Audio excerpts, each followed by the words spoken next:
I'm Geeta Mohan and you're watching India Today Global. The top story. US government shutdown has hit a grim milestone.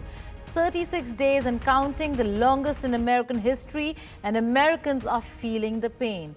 Flights are being slashed because air traffic controllers aren't showing up. 41 million people have lost food stamps. Federal workers like single mother Stephanie Rogers are choosing between groceries and bills. The cost? $14 billion in permanent economic damage, and there's still no end in sight. Here's a report by Debangana Datta.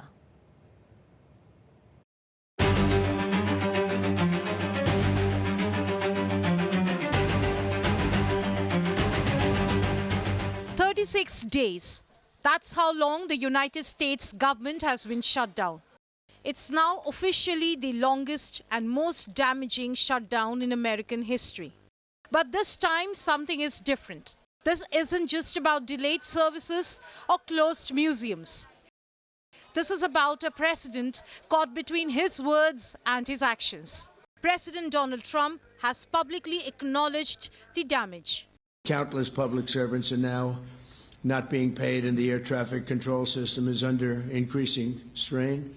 We must get the government back open soon, and really immediately. We have to get it up. We have the hottest economy we've ever had, and it's affecting the stock market now a little bit. That's a dramatic break from every shutdown before this one. And now the consequences are cascading. On Wednesday, Transportation Secretary Sean Duffy ordered a 10% cut in flights at 40 major U.S. airports. Why? Because 13,000 air traffic controllers have been working without pay for over a month. 20 to 40% of them aren't even showing up anymore. There'll be frustration. We are working with the airlines. They're going to work with passengers. But in the end, our sole role is to make sure that we keep this airspace as safe as possible. The administrator is going to talk about all of the tools we're going to deploy. One of them, though, is going to be that there is going to be a 10% reduction in capacity at 40 of our locations. Over 3 million travelers have already been affected. Airlines are scrambling to cancel flights, and the message from the administration: this is pressure, deliberate pressure, to force Democrats to cave.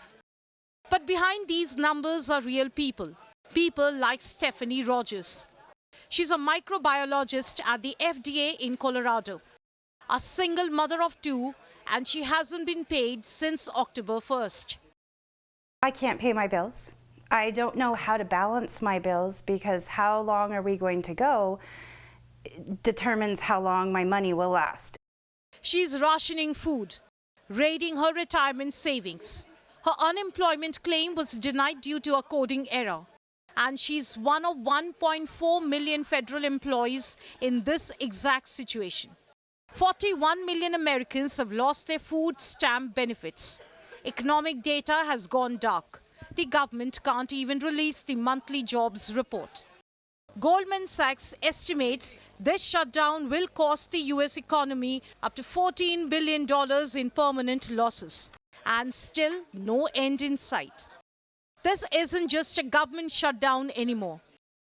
It's a test of how much pain Americans can endure before someone blinks. With Debangana Datta, Bureau Report, India Today Global. Joining me is my colleague Rohit Sharma from Washington. Rohit, break it down for us. We understand that there's a shutdown, but what does this mean? How does it move forward? What are the numbers for Donald Trump to really get the government going yet again? Well, look, the number is 60 senators have to agree. They have 51. They need at least 9 more Democrats to be able to vote to reopen the government. And I mean, this is a classic, politics being played by Democrats. They knew the election was important. They posted as far as after the elections. And as soon as the Democrats won the election in Virginia, New Jersey, and New York, we saw a letter released by the Democratic leader in Senate and in the House, saying that they want to work with Republicans to open the government. Now, as of right now, we just got a news that the Republicans are willing to work and offer Democrats that federal workers who have been laid off by Trump administration. They would add a clause to rehire all of them if Democrats agree to open the government. So I think essentially the ball is in the court of the Democrats, how soon they will be able to work. We understand there's going to be a meeting at lunch where Senate leadership from the Democratic Party will discuss this internally and make a determination as to how soon they can reopen the government. Well, a discussion amongst the Democrats. There was a meeting with the Republican senators of Donald Trump. We'll have to wait and see where this is headed. Rohit Sharma, for now, thank you so much for joining us. Now, New York City has its youngest first lady ever, and she got there through a hinge match. At just 28, Syrian-American artist Rama Duwaji went from swiping right to shaping history. The acclaimed illustrator designed her husband Zohran Mamdani's viral campaign identity while staying completely out of the spotlight. Now, as he becomes NYC's first Muslim mayor, she's redefining the role, bold, political, and unapologetically herself, starting with what she wore at the victory event, a dress created by Palestinian-Jordanian designer Zaid Hijazi. Here's a report by Debangna Datta.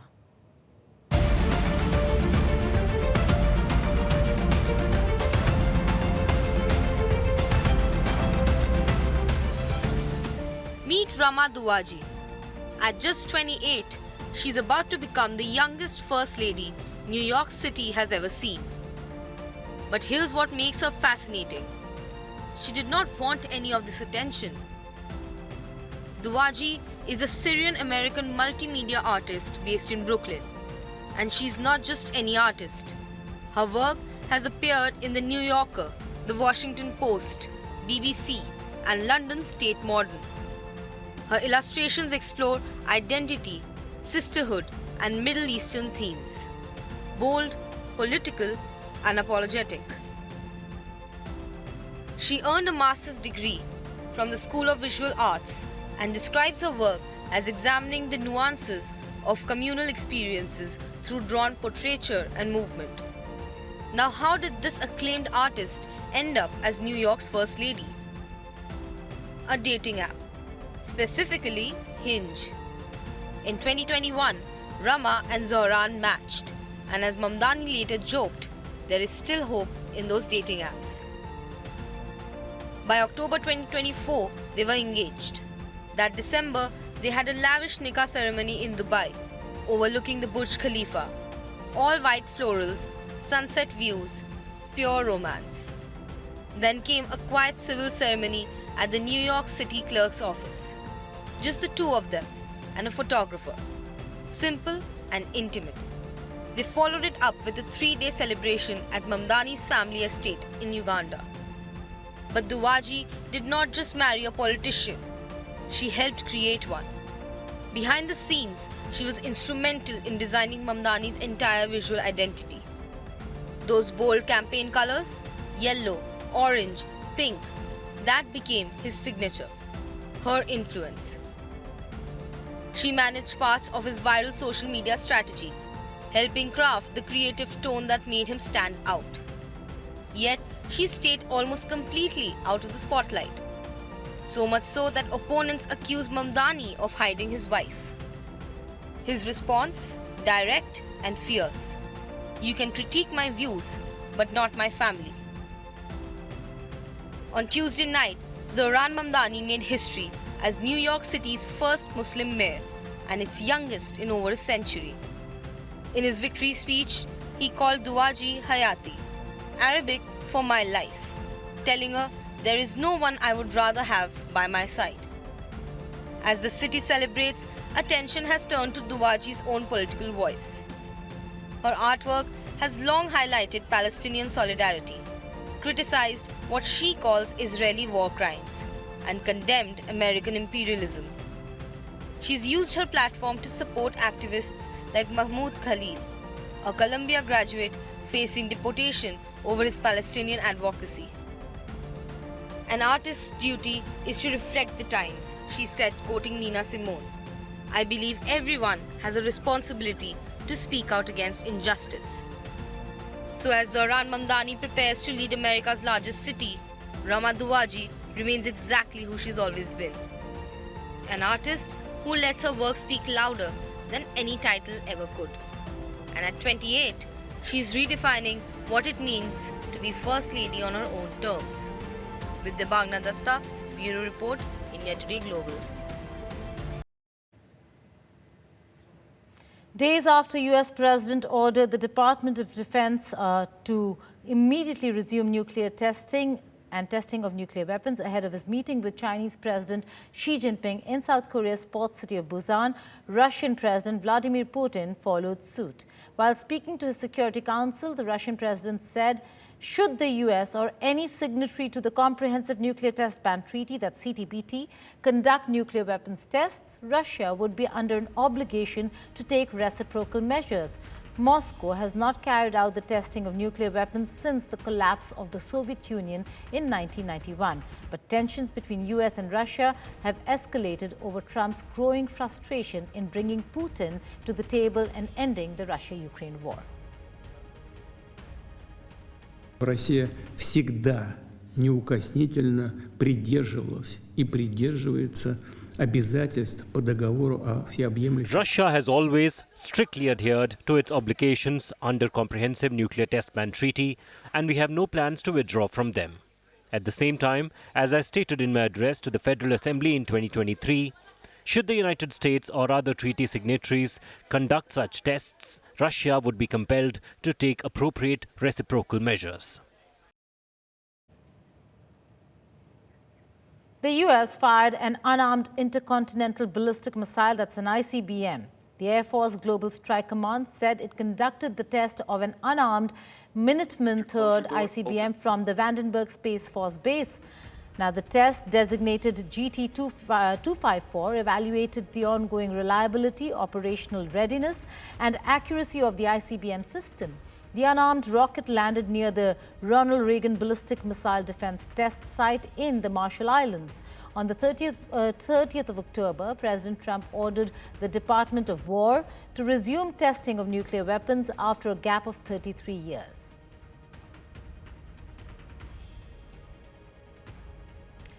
The U.S. administration has revoked about 80,000 non-immigrant visas since Trump assumed office on the 20th of January. Cases involving offenses like driving under the influence, assault and theft have led to these cancellations, and according to Reuters, about 16,000 were linked to DUI cases, around 12,000 to assault and nearly 8,000 to theft. The cancellation is a part of Trump's immigration crackdown policy. A large number of migrants have been deported, including individuals who claim to hold valid visas.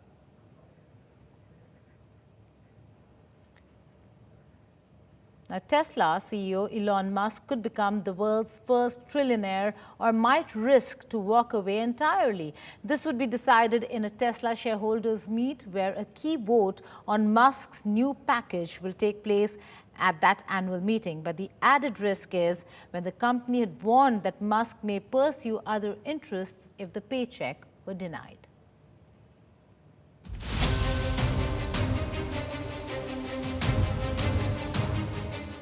Tonight at Tesla's annual shareholder meeting, a vote that could change the course of the company and potentially launch Elon Musk into an orbit no one else has ever entered. The issue on the table: a compensation proposal for Musk that could be worth up to $1 trillion over the next decade, contingent on Tesla hitting milestones none have ever seen. To unlock the full payout, Musk and Tesla must hit ambitious targets, reaching an $8.5 trillion valuation, ramping up production, releasing mass robotics, dominating full self-driving, and more. But Musk's performance-linked compensation is unimaginable. He will get as many as 423.7 million additional shares of Tesla stock over the next 10 years. This translates to a massive 12.7% stake in the company. Those shares would be worth about $1 trillion, assuming the company reaches the $8.5 trillion market cap needed to have Musk qualify for the full potential payout. Musk currently holds a little more than 15% of the company, making him the richest man in the world.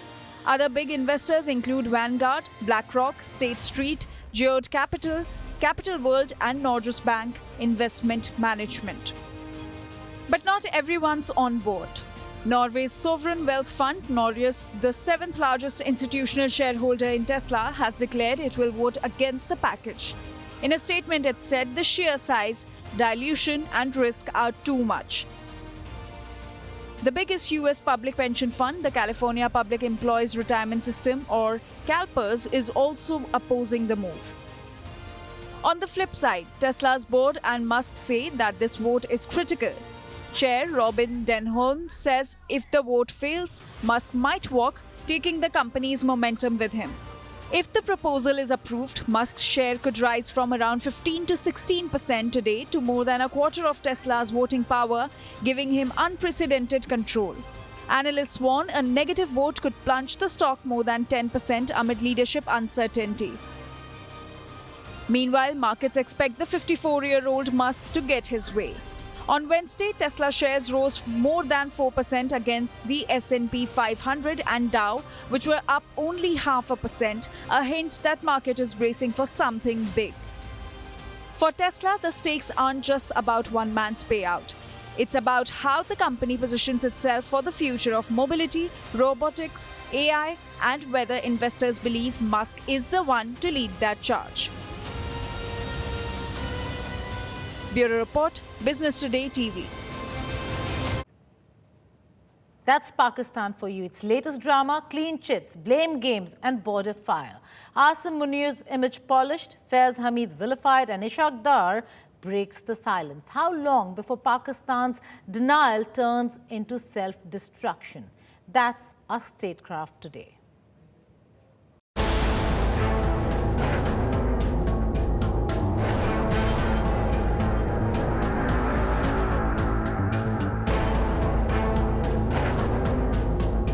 Pakistan is at it again, rewriting its own mess, repackaging its failures and rehearsing its favorite act, the blame game. As Kabul burns, Islamabad is busy whitewashing its generals. The new national project giving Army Chief Field Marshal Asim Munir a clean chit while dumping every ounce of Afghan chaos on Lieutenant General Faiz Hamid, the man who once sipped tea in Kabul like a self-styled kingmaker. Ishaq Dar's latest salvo, accusing Hamid's 2021 Kabul adventure of triggering the current bloodbath, has reignited the civil-military blame festival. But this isn't just a quarrel between khaki jackets. It's a crisis of identity, credibility, and control. Can Pakistan's generals ever admit their own sins, or will they keep laundering history to protect their thrones? Hello and welcome. You're watching Statecraft with me, Geeta Mohan.